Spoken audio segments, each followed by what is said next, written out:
Hare Krishna, greetings to all you thirsty souls for the narrative of the Mahabharata, which we are reciting now on our 64th video. So currently we're on the section of the Bhishma Vadha Parva, within which is Bhagavad Gita Parva, and now we're actually on the main text of Bhagavad Gita. So in the last episode was completed the first 6 chapters of Gita. So today we'll begin with chapter 7.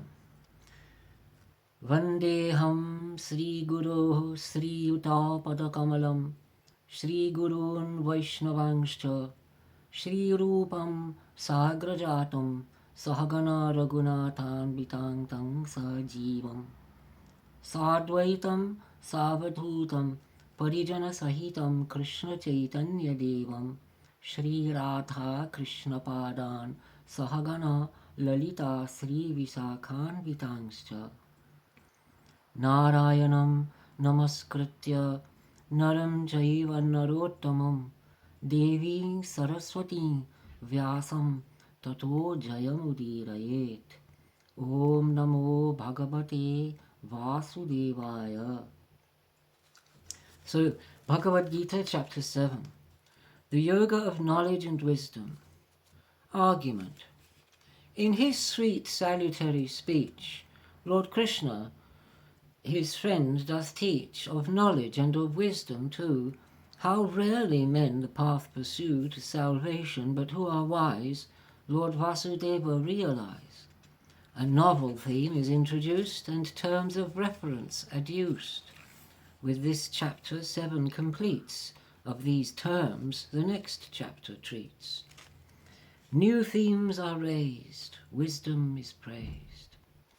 The illustrious Lord said, attached to me, O Partha, in your mind, and to the practice of yoga resigned, without a doubt and comprehensively, this learn in full and hear of it from me. I shall of knowledge and wisdom declare, in general and in particular.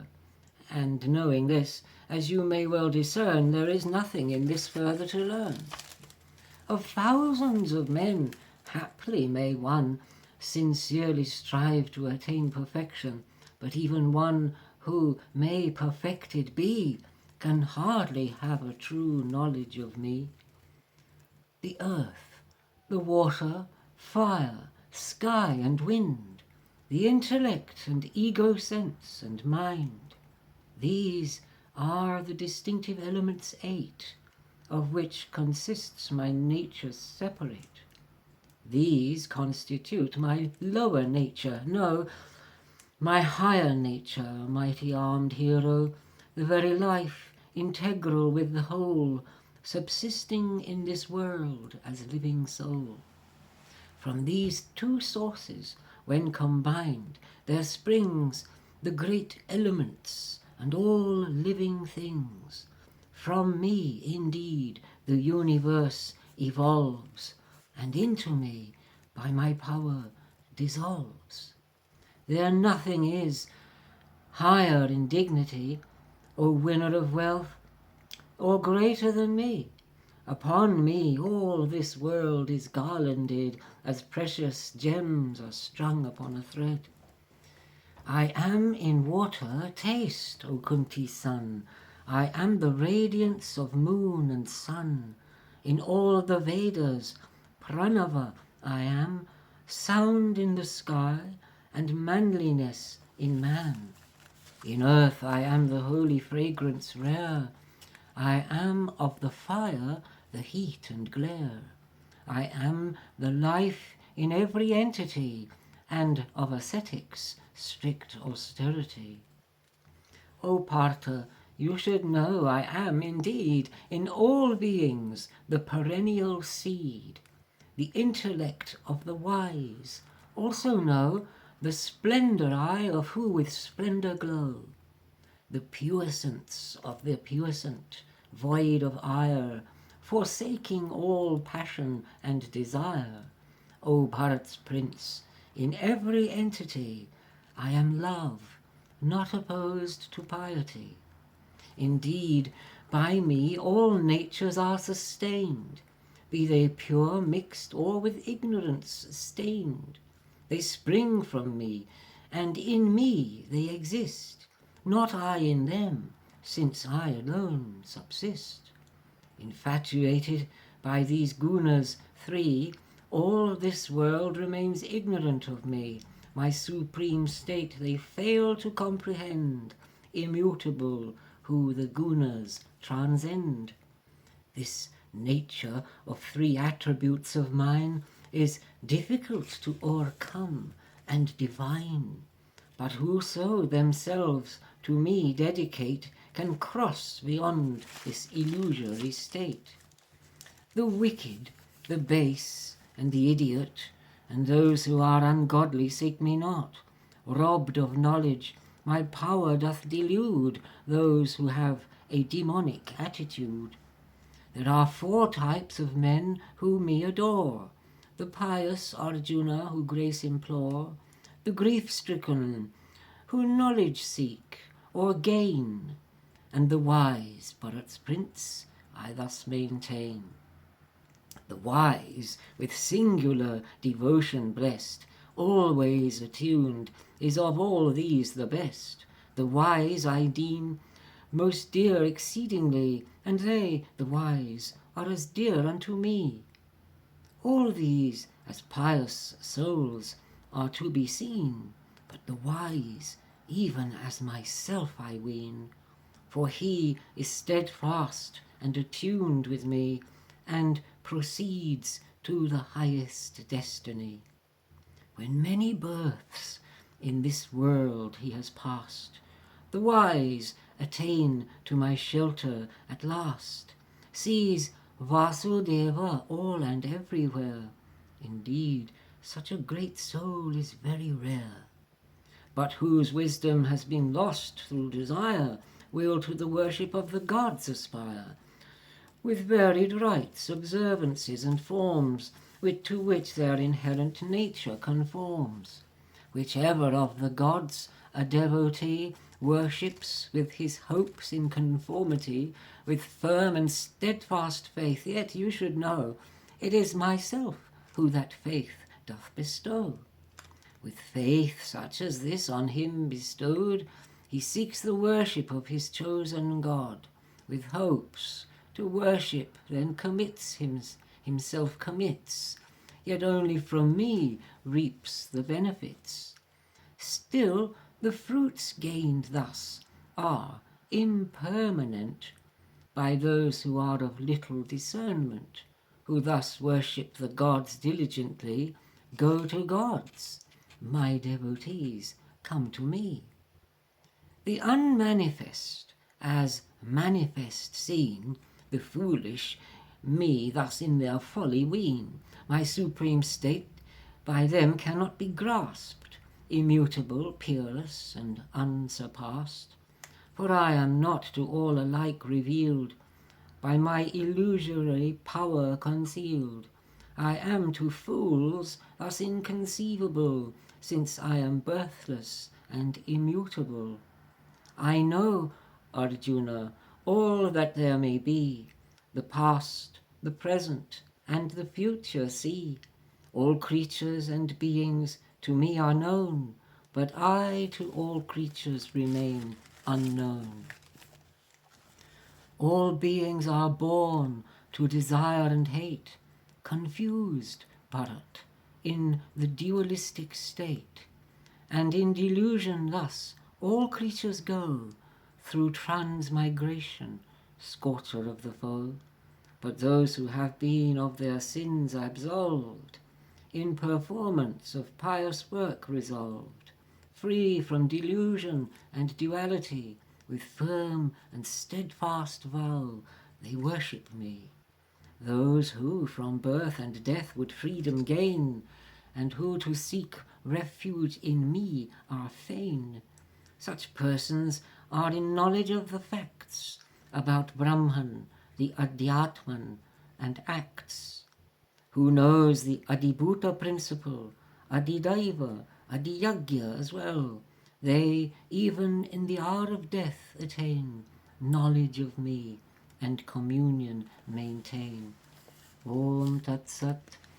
In Srimad Bhagavad Gita, the Upanishad of wisdom, consisting of the knowledge of Brahman, the yoga scripture, forming a dialogue between Krishna and Arjuna, this was the 7th chapter entitled The Yoga of Knowledge and Wisdom. Now, chapter 8, The Yoga of Imperishable Brahman. Argument. How contemplation is maintained, how recollection is retained, how he who to the Lord aspires attains him when his life expires, is told, and also in what way is calculated Brahma's day. Thus Krishna doth expatiate the diverse themes of chapter 8. The ways are shown, Brahman is known. Arjuna said, what is that Brahman and the Adhyatman, and what is meant by action, Supreme One, and that which has been called Adibhuta, and what is this known as Adidaiva? And Adiyagya, Madhusudan, tell, and how does he within the body dwell? And how are you by those who are restrained, even in the hour of death attained? The illustrious one said, Brahman is supreme imperishable, and Adhyatman is the indwelling soul, and that by which beings subsist is shown as work performed, and here as action known.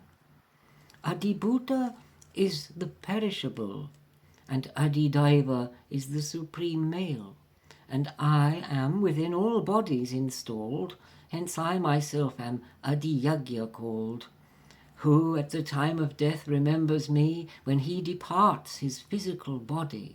Thence to my divine state he doth attain, let there not any doubt of this remain. Whatever thoughts at life's end are retained, forsaking the body, that state is gained. On whatever, O Kunti's son, he dwells, always the thought to that object compels. Therefore, upon me always contemplate and fight, while you upon me meditate. Your mind and intellectual faculty offer, and you shall doubtless come to me. Who himself to yoga habituates, whose conscious faculty ne'er deviates, the supreme Lord divine he soon attains, O Partha, who meditation maintains. Meditate on him as the ancient sage, your thoughts on the mighty ruler engage, smaller than atom and who all sustains, whose form is ineffable and remains, transcending darkness by his own pure light, radiant as the sun, Aditya bright. And when death's hour arrives, with constant mind, the devotee, by yoga's strength refined, his gaze held twixt the middle of the brows, to the supreme divine eternal goes. Those who are knowers of the Vedas say, that is imperishable, sans decay, attained by yogis, free from all desire, to which the good and continent aspire, who righteousness and good conduct maintain, of that I shall to you briefly explain. With bodily orifices all closed, the mind and heart diligently reposed, in meditation fond, thus devoted, with soul and vital air fixed in the head, articulating Om repeatedly, the Brahman, while always thinking of me, who thus his mortal body here forsakes, to the supremest end his way betakes, who exclusive contemplation maintains, and who recollection of me retains, that yogi, O Partha, my devotee, always attuned, with ease attains to me. And those great souls who have to me attained are no more in this home of woe constrained, who have eternal perfection secured, are never to be born again inured. All realms, even up to Brahma's sphere, O Arjuna, appear and disappear. But who, Kunti's son, does to me attain, is not subject to be born again. Those who the great day and night calculate, of Brahma's lifetime figures tabulate, the duration of his night and his day are each 1,000 ages, the wise say. When Brahma's day begins, are manifest all things defined from the unmanifest. When Brahma's night arrives, all that evolved is into the unmanifest dissolved. These hordes of creatures ever thus emerge, again and yet again, only to merge at dawn, O Prita's son, of Brahma's day, and night, impelled by arbitrary sway. But higher than both the unmanifest and manifest, as greater I attest, when all creatures have to destruction gone, a state perpetual subsists alone. That state, unmanifest, is said to be imperishable high divinity, whence none return who have that state attained. That is indeed my supreme region named. That Lord Supreme, O Partha, is attained by loving faith singularly maintained, in whom all creatures and all beings reside, and who pervading all this doth abide. Now, best of Bharats, what time I shall say, when yogis from the body pass away, whether they from bondage release attain, or elsewise, if they must be born again. Who in the fire and day and fortnight bright, the 6 months when the sun the north doth light, such yogi when he dies, who Brahman knows, to the supreme eternal Brahman goes.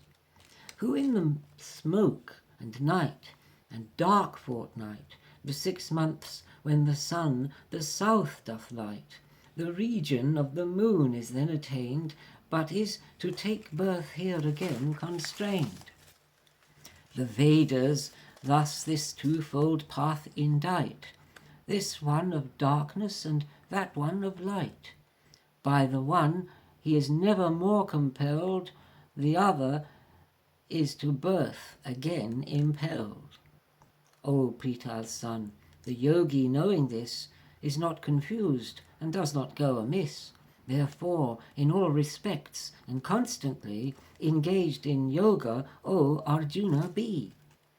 Whatever is by Vedic study gained, by sacrifice and penances attained, by giving in largesse of charity, and whatever pious fruits there may be, the yogi finds these easily bestowed, and repairs to my supernal abode. Om Tat Sat. In Srimad Bhagavad Gita, the Upanishad of wisdom, consisting of the knowledge of Brahman, the yoga scripture, forming a dialogue between Krishna and Arjuna, this was the 8th chapter, entitled The Yoga of Imperishable Brahman. Now, chapter 9 of Srimad Bhagavad Gita, the Yoga of Sovereign Mystery. Argument. In the 9th chapter is extolled the mystery but rarely told, the supreme sovereign wisdom height, delivered for his soul's delight. The nature of his being tells, how though aloof in all he dwells, how all beings from him evolve, and how they into him involve. And praised is the high dignity of the exclusive devotee. Sovereign wisdom, dedication, the illustrious one said. But now Since you are free of jealousy, I shall declare the supreme mystery. Equipped with knowledge and with wisdom mature, you shall release from misfortune procure. A sovereign wisdom, sovereign mystery, perennial, bestowing purity, full righteous, and by perception discerned, most easily and happily performed. Those who no faith have in this pious way, O scorcher of the foe, are led astray. Not reaching me, they tread this world again, and in death and transmigration remain. By me pervaded is all of this world, in my unmanifested form upheld. All beings in my person thus exist, but I do not in them at all subsist. Nay, truly, I do not within me hold all beings, my mystic power behold. Though I support all beings and maintain, I in my transcendental state remain. Even as in the great sky is confined, though going everywhere the blowing wind, you should know likewise by analogy, in this manner all beings rest in me. All beings thus, O Kunti's son, evolve from my nature and then again involve, sent forth when 'gins the cosmic age to dawn, and at the age's end again withdrawn. Through my nature again and yet again I create all this, dissolve and maintain. This horde of beings compelled in this way are driven forth by arbitrary sway. Nor do these actions bind me or constrain, O winner of great wealth, for I remain as indifferent, from attachment free, as they were of no concern to me. By my supervision nature begot these moving creatures and those that move not, and by this cause, O noble Kunti's son, the world proceeds on its revolution. But idiots are ignorant of me, as man embodied they take me to be, since they know not my supreme state adored, as ruler of all beings and their Lord. Vain are their hopes, and their deeds are as vain. Their knowledge is futile, they have no brain. Of fiends and demons they the nature bear, resorting to the enchantress's snare. But great souls, O Partha, who refuge take, of my divine nature also partake. To singular worship they have recourse, knowing me as the perennial source. Firm in their vows, they always sing of me, engaged in my worship assiduously. In love, with prostration, to me they pray, and constantly adore me in this way. Others sacrifice to me consecrate, who such knowledge and wisdom cultivate. The one into many parts they divide, with countless visages on every side. The rite, the sacrifice, the oblation, the potent herb and the incantation, the offering, the fire and the ghee, all these I am, and they represent me. I am the father of this world entire, the mother, maintainer, and great grandsire. I am in the Rig, Sama, and Yajur, the thing to be known, and the Om sound pure. The sustainer, the Lord, witness and goal, the abode, resort, and friend of the soul. Creation, destruction, the stay am I, the perennial seed and treasury.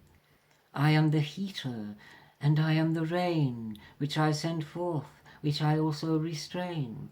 And I am death and immortality, O Arjuna, Sat and Asat are me. Those who know what the 3 Vedas prescribe make sacrifice and soma juice imbibe. who, purged of sin, pray to me and beseech that they the heavenly regions may reach, and by their rites and piety sincere attain to Indra's celestial sphere. Residing in celestial abodes, they taste the dainties and pleasures of gods. And there in the heavens they long remain, till, merit spent, they come to earth again. Thus those the tripartite path who follow, always desirous, must come and go. But those who concentrate exclusively in meditation and worship of me, who always in pure love and faith abide, their gain and necessities I provide. And even those who other gods implore, with faith and devotedly thus adore, they worship only me, O Kunti's son, in contravention of regulation. I am indeed of sacrifice the Lord, the enjoyer of offerings adored. My supreme state they do not comprehend, and thus, ignorant of truth, they descend. Those who worship gods with the gods abide, who worship manes with manes reside, who worship elemental spirits flee to spirits, my worshippers come to me. And whoever offers with love and faith some water and some fruit, a flower and leaf, when offered with love and sincerity, I eat as most acceptable to me.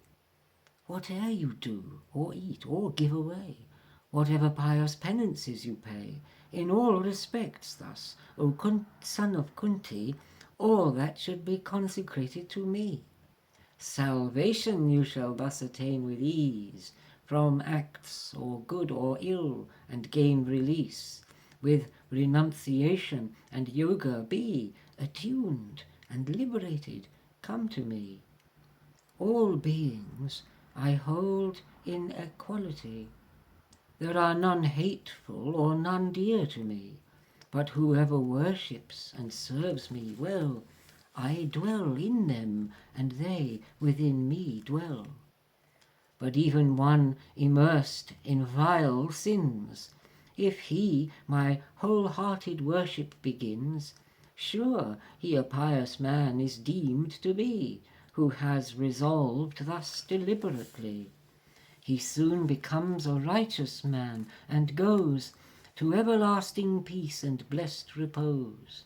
O son of Kunti, proclaim and repeat, my devotee never suffers defeat. O Partha, who for refuge to me come, e'en though they be born of a sinful womb, nay, women, merchants, and labourers too, the path to the Supreme may thus pursue. What then of Brahmins, pious votaries, and wise princes who are my devotees?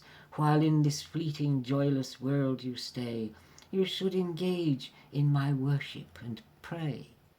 Your mind devote, your love on me bestow, in homage and in worship bowing low. You shall to me attain by my decree, with all your soul devoted unto me. Om Tat Sat. In the Srimad Bhagavad Gita, the Upanishad of wisdom, consisting of the knowledge of Brahman, the yoga scripture, forming a dialogue between Krishna and Arjuna, this was the 9th chapter, entitled The Yoga of the Sovereign Mystery.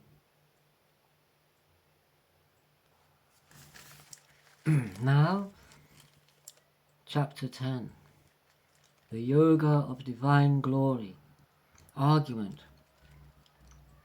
Now with his divine eloquence, Krishna speaks of his opulence, and comprehensively relates how all this from him emanates, his secret mystery conveyed, and how the Prince Arjuna prayed, how he at length delineates, of his aspects diverse relates, how merely by a part he holds the infinitude of the worlds.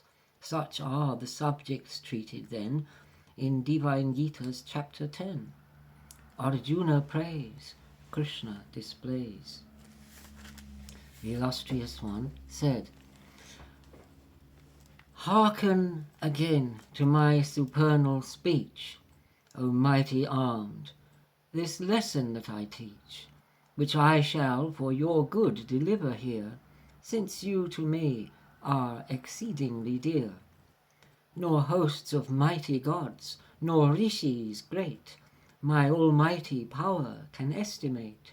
They know not my originality, since they derive their origin from me. But whoso knows me without beginning, the Lord of all the worlds with no ending, he undeluded is and thereby wins, though mortal, absolution of his sins." Intellect, knowledge, non-bewilderment, forgiveness and truth, restraint and content, birth and death, misery and happiness, the state of fear and that of fearlessness, non-violence and equanimity, satisfaction, penance and charity, both high reputation and infamy. These diverse natures in creatures abide, which from me spring and in order divide.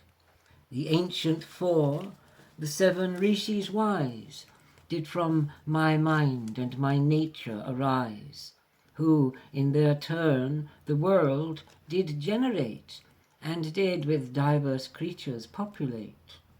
And whoso knows this mystic power of mine as the supreme reality divine, he is unwavering in his practice of yoga, let there be no doubt of this. I am the primal source, from me evolve all things created, thus the wise resolve with love and intellectual faculty to contemplation in worship of me. Their minds absorbed, their lives to me resigned, and always of me each other remind. Talking of me again and yet again, they true delight and satisfaction gain. To those always attuned with loving zeal and worship, I myself the truth reveal. That wisdom do I grant that sets them free, whereby they easily attain to me. To those engaged, because I love them well, and in their eager hearts forever dwell, I light the lamp of wisdom from within, dispelling darkness, absolving all sin.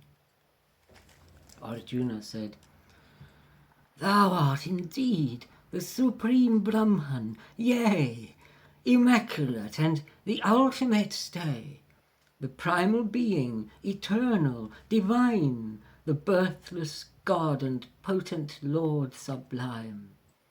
Thus all the mighty rishis speak of you, the godly Narada, Asita too, Devala and Vyasa also acclaim your glory, which you now to me proclaim. All this, O Keshava, which you indite, I do believe it true and think it right. This revelation you to me obtend, nor mighty gods nor demons comprehend. O Purushottama, O Lord Supreme, you know yourself by your own self, I ween, the origin, the stay, the end of all, of God of all gods, and Lord universal. It now behooves you, in your speech to me, to tell your glory elaborately, of your glorious power and estate, whereby all of this world you permeate. How may I know you, O Almighty Lord? By contemplation, how are you adored? In all particulars, to tell me deign. How may I constant thought of you maintain? O Janardhan, Again to me proclaim your glory, yoga, and the self explain. Your ambrosial speech again repeat. To hear your glory there is no surfeit. The illustrious one said, Ah, very good.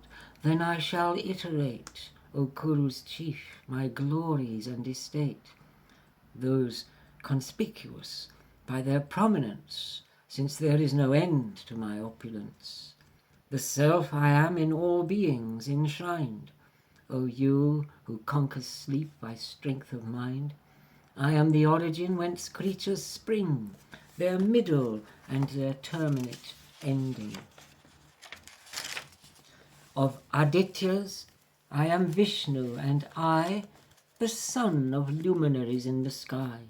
Of Marut winds I am Marichi height, and mid constellations the fair moon bright. Of the Vedas I am the Sama prayer, and of the gods Vasava I declare, and of the senses I the ruling mind, and consciousness in all beings enshrined. Of all the Rudras Shankara I am, the lord of wealth amid the Yaksha clan. Of Vasus I am Pavaka the flame, and I am Meru's high peak known to fame. Of priests who make the sacrificial rite I am the chief priest, Brihaspati height. Of martial chiefs Skanda know me to be, and of vast bodies of water the sea. Of rishis great I am as Brigu known, and I am the monosyllabic Om. I am the muttered hymn of sacrifice, and stationary as the home of ice. Of trees I am the shady banyan tree, of godlike saints Narad know me to be. Of Gandharvas I am Chitrarata, and of perfected sages Kapila. I am Uchaishravas, the noble steed, which from the ocean's churning did proceed. Also Airavata, the elephant. Among men I am the king eminent. Of potent arms the thunderbolt am I, and of kine the holy cow of plenty.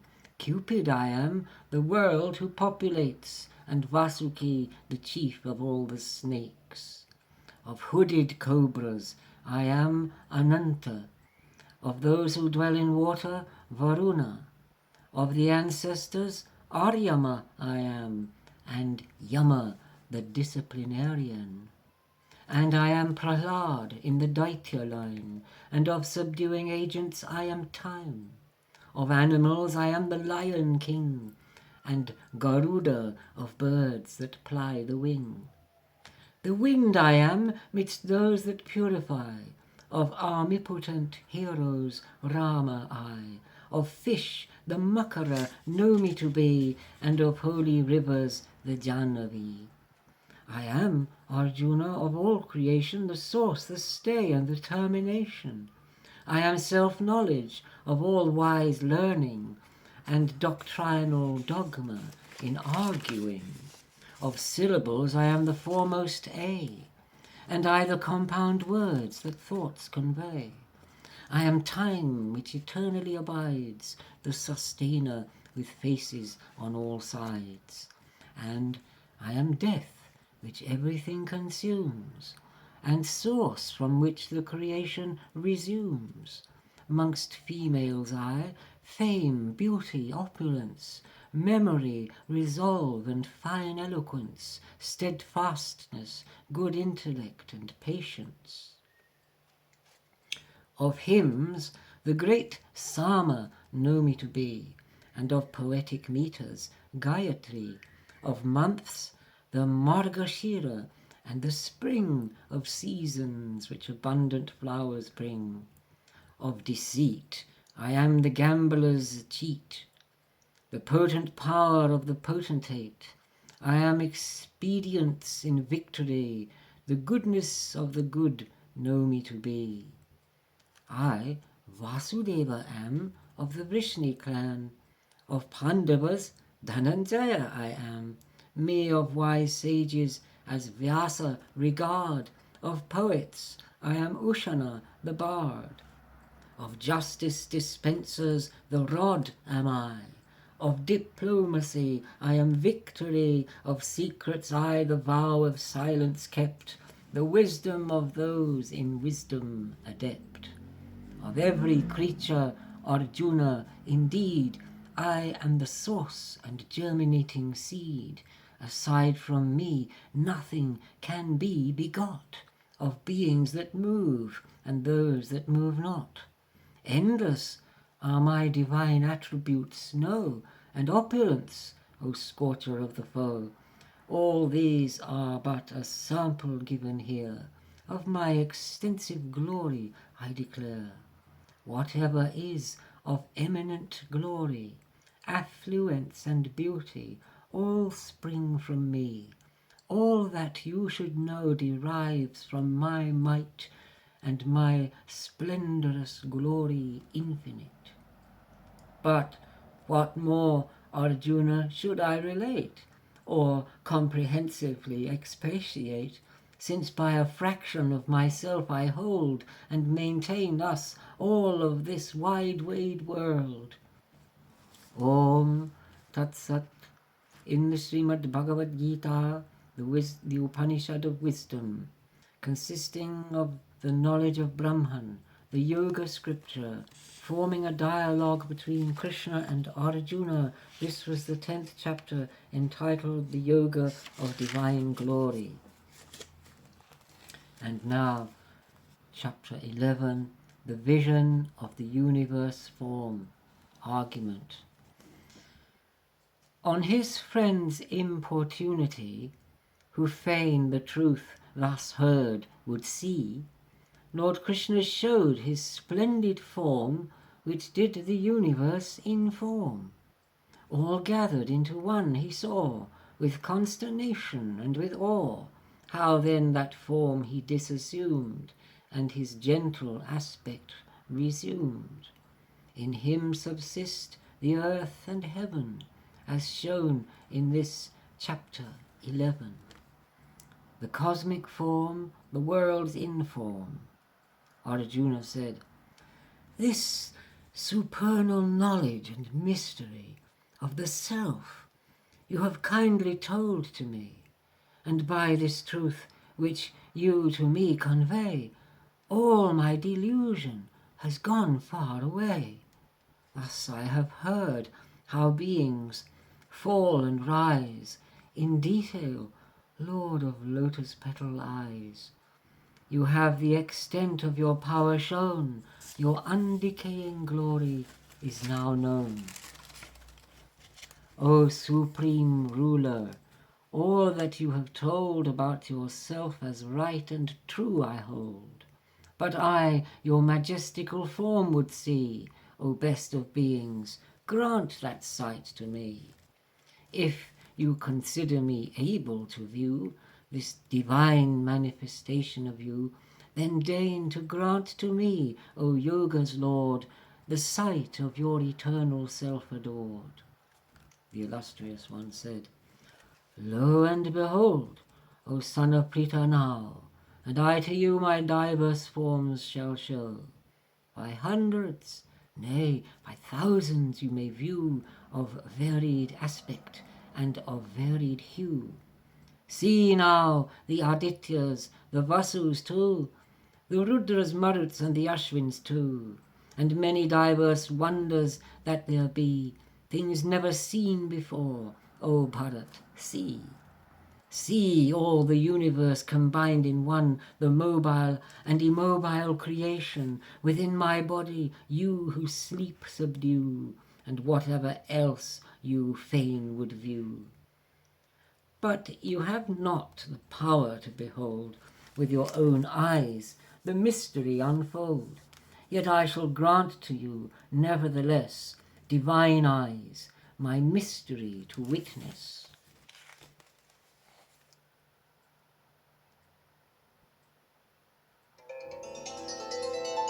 Sanjaya said, O king, thus having spoken, Lord Hari, the lord of yogis, in full majesty, to Prita's son revealed his form divine, supreme and full fraught with splendor sublime. With many faces, many eyes that gleam, and many wonders there were also seen, with many diverse embellishments dight, with many divine weapons raised to fight, with divine garlands and divine raiment, anointed with divine and fragrant scent, the great God in whom all the worlds abide, with countless faces facing every side. If all at once 1,000 suns should rise, and simultaneously light the skies, it may compare with but a mere semblance of that great being's mighty refulgence. The son of Pandu saw the whole world abide in one and also into parts divide. And then how all subsist he understood within him who is of all the gods the God. Then Dhananjaya was overwhelmed with awe. His hair stood up to see what he now saw. Head bowed and palms together pressed and meek, he to the mighty God began to speak. Arjuna said, I see, Deus, within your body dwell the host of gods, other beings as well. Isha, Brahma, who on the lotus sits, divine serpents and rishis and hermits, with many arms, bellies, faces, and eyes, of which your endless form I see comprise. Nor end, nor mean, nor beginning have you, I thus the universal person view. With crowns, maces, and the discus you shine, on all sides with abundant light divine, beyond measure, like the bright sun you blaze, hard to behold, with fierce and blinding rays.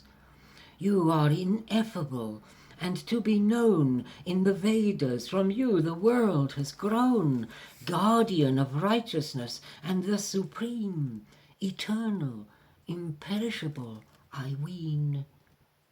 Nor beginning, nor mean, nor end I see of many arms and infinite glory. Your eyes, the sun and moon with shining rays, your flaming mouths, all the world sets ablaze. The earth, the sky, and in between, besides, is by you permeated on all sides, and seeing this form, wondrous, terrible, the three worlds tremble with fear, O great soul. This host of gods approach you and convey their homage, and others fearfully pray. The great rishis and siddhas hail thee, Lord, who are with Vedic hymns always adored. The Rudras, Adityas, and Vashus too, the Sadyas, Vishwas, and the Ashwins too, the Maruts, Ushmapas, and Gandharvas, Yakshas, Asuras, and great Siddhas, in gathered hosts, with wonder and amaze, stand awestruck, as thus they fix on you their gaze. O mighty armed, this mighty form divine does with many faces, eyes, and arms shine, and many thighs, and many feet, and many a fearful pointed fang, and many a belly. The worlds are fraught with terror and affright, as I am also at this fearful sight. Of varied colours glowing I descry, your radiant refulgence touch the sky, and faces with their mouths all gaping wide, with shining eyes dilated on each side. Having beheld this vision full of dread, my mind, Vishnu, is sore disquieted, seeing your fearful fangs and faces dire, involving all in time's consuming fire. My sense of space and direction is lost, and into consternation I am tossed. Have mercy, God, by all the gods adored, the world's abode and universal Lord. All these princes and Dhritarashtra's sons, our allied legions, all these mighty ones, the general Bhishma and Drona there, the chariot driver's son, chiefs in this war, all these into your open mouths I see, with fearful fangs toward destruction flee. Some caught between your fangs, as in they rush, are seen with their heads mangled in the crush. E'en as rivers flow with velocity, and disembogue their waves into the sea, on likewise into your flaming mouths go all these legions of men and each hero. Or as insects impetuously fly toward a lighted lamp only to die, likewise into your mouths with fiery rays all creatures rush into destruction's blaze. With flaming tongues you leap up and devour all worlds by your irresistible power. All the world is filled with your splendor bright, intolerable heat and blinding light. O Vishnu, Lord supreme of potent might. Who are you, Lord, of such frightful aspect? Oh, have mercy, I bow in all respect. I know not your intention, kindly show, O primal being, for I wish to know. The illustrious Lord said, Indeed, I am time inexorable, who works destruction and overthrows all. The task in which I am now here employed is thus to have all these people destroyed. None of these hosts shall hereafter remain, and without you all of them shall be slain. Therefore arise and fight and win renown, vanquish your foes, enjoy the royal crown, since to death these I have already sent. Conduct yourself as my mere instrument, and thus destroy this host of warrior bands, O great hero of ambidextrous hands. The teacher Drona, Bhishma the grandsire, Karna and Jayadratha must expire. Since I have slain them, you may now dispose this war, and you shall thus conquer your foes.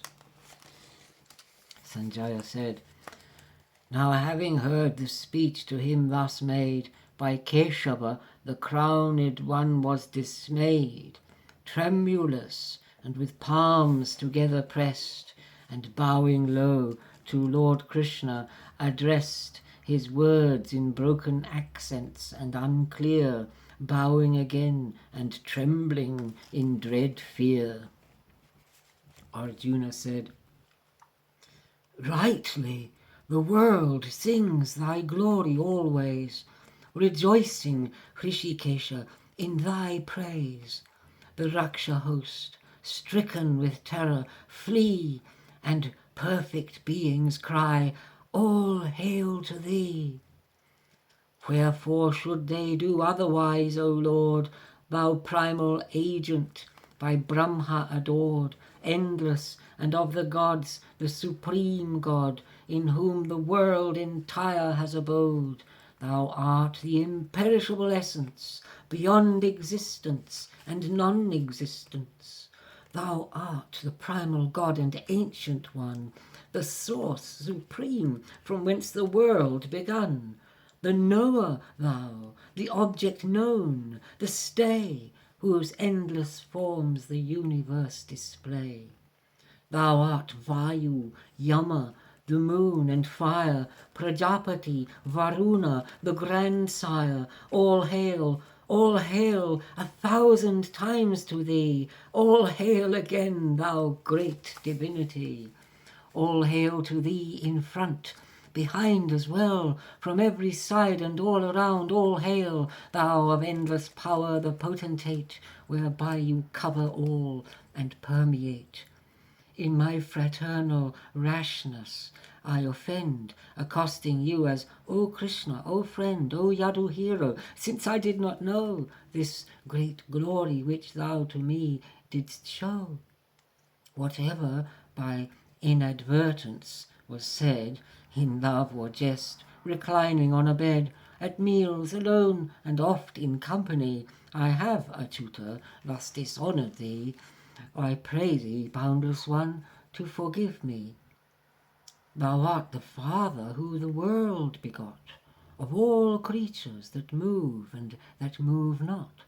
Thou art the most worshipfullest of all, with no superior and no equal. For who is there in all the triple sphere, in immeasurable power, your peer? Therefore in homage I lay me prostrate, and worship your grace to propitiate, as a fond father with his son forbears, as a friend with friend confidence shares, as lover in familiarity forgives his lady, you should forgive me. Beholding what was unseen, I am thrilled, but with alarm and trepidation filled. My mind is afflicted. O Lord divine, show me again your wonted form sublime. Have mercy, God, by all the gods adored, the world's abode and universal Lord. I fain would see thee crowned with glowing grace, wielding the discus and the ponderous mace. O let me see thy four-armed form which charms, O universe form of 1,000 arms. The illustrious one said, Since, Arjuna, I am well pleased with you, I manifest all this to your purview. My form divine, by yoga power seen, primal, infinite, endless, supreme, this vision you have been vouchsafed to see was not seen by any previously. Nor Vedic study, nor grand sacrifice, nor meditation, gifts, nor works suffice, nor can fierce austerities grant the view of this form that has been revealed to you. For none has beheld in the world of man what you have seen, prince of the Kuru clan. Be not troubled or confused any more at sight of this my ghastly form. Restore your peace of mind, and again self-controlled, you may my wonted form again behold. Sanjaya said, Thus all this to Arjuna having said, the Lord Vasudeva him comforted, and showed his own refulgent form divine, revealing his tender beauty sublime. The Great One restored to courage and good cheer to him who had been overwhelmed with fear.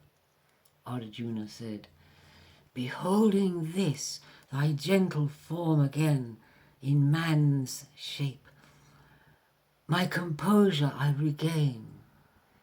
O Janardhan, the form you now assume, observing, I my wonted state resume. The illustrious Lord said, The vision that has been granted to you is extremely hard for others to view. To this even the gods always aspire, to behold this form with ardent desire. Nor through the Veda, nor austerity, nor worship, nor largesse in charity can one achieve the competence to view this vision that has been granted to you. And yet, Arjuna, this can be attained by loving devotion to me maintained, whence you may see reality and know, and come to me, O scorcher of the foe. who dedicates all his actions to me, free from attachment, and my devotee, who shows not hatred towards anyone, he surely comes to me, O Pandu's son. Om Tat Sat. In the Srimad Bhagavad Gita, the Upanishad of wisdom, consisting of the knowledge of Brahman, the yoga scripture, forming a dialogue between Krishna and Arjuna, this was the 11th chapter entitled The Vision of the Universe Form. And now, chapter 12, the Yoga of Devotion. Argument. Two types of yogis are declared, their votive practices compared, how progress is made by degrees of those who are his devotees. The true devotee to discern we may from the 12th chapter learn. Of love the praise, the best of ways. Arjuna Uvacha. Evam satata yukta ye bhaktastam paryupasate ye chapyaksharam avyaktam tesham ke yoga vittama.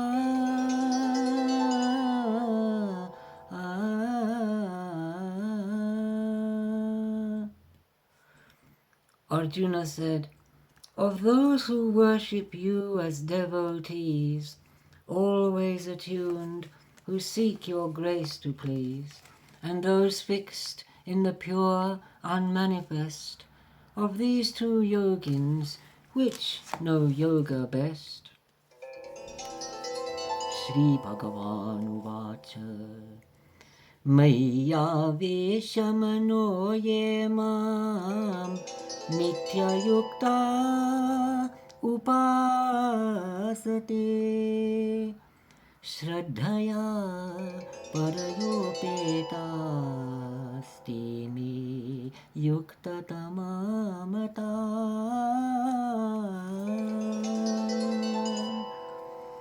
The illustrious Lord said, those devotees who thus absorb their mind in me and always to worship inclined, with loving faith superior are blessed, and most attuned with me I deem these best.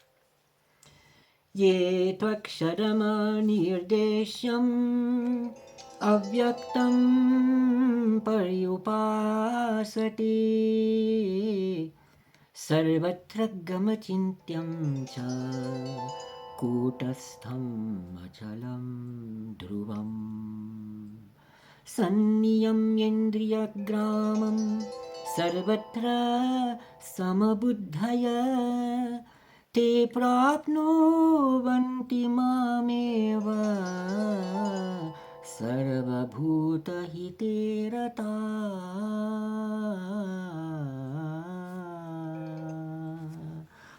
Yet those who seek the imperishable, the indefinite and ineffable, the all-permeating, unmanifest, immovable, firm, by no word expressed, when they have thus their senses all restrained, their intellect in equity maintained, and to proper forms of worship commit, who seeks for all welfare and benefit, thus practicing with faith assiduously, they also in the end attain to me. Kleshodikatarastesham avyakta sakta chetasam avyakta hi gatir dukkham dehavadbhiravapyate. But difficult the task for those whose mind is dedicated to the undefined. To seek the undefined, immaculate, is fraught with woe in the embodied state. But those who worship me with single mind, who have all actions unto me resigned, and who exclusively love cultivate, worship and always on me meditate, those I myself lift up from that dread sea of death in this world transmigratory, who thus absorb their minds in me always, swiftly, O son of Pritha, I upraise.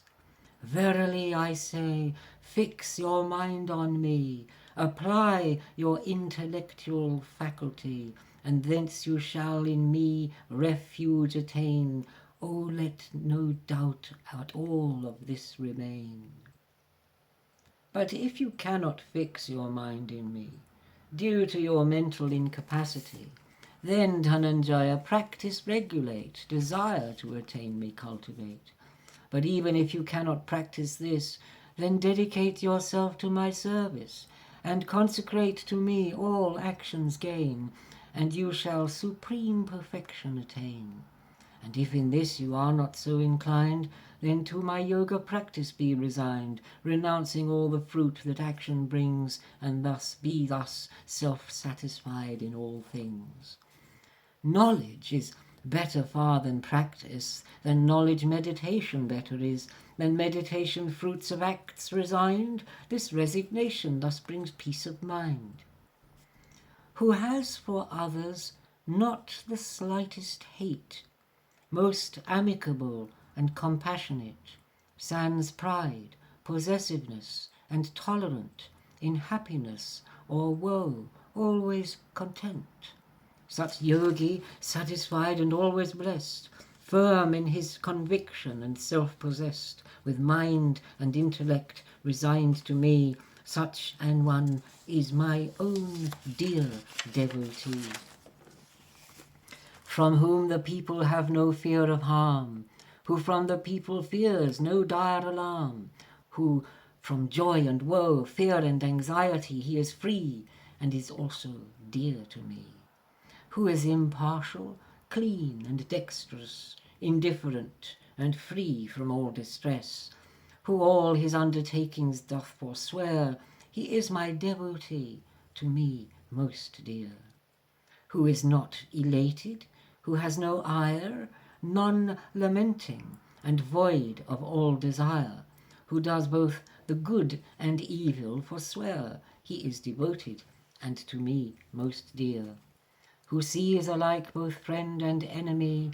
in both high honour and foul infamy, the same in heat and cold and weal and woe, and who all fond attachments doth forego, who is always satisfied and the same, whatever befall, be it praise or blame, who is steadfast, silent, homeless, resigned, love-filled, he is most dear among mankind.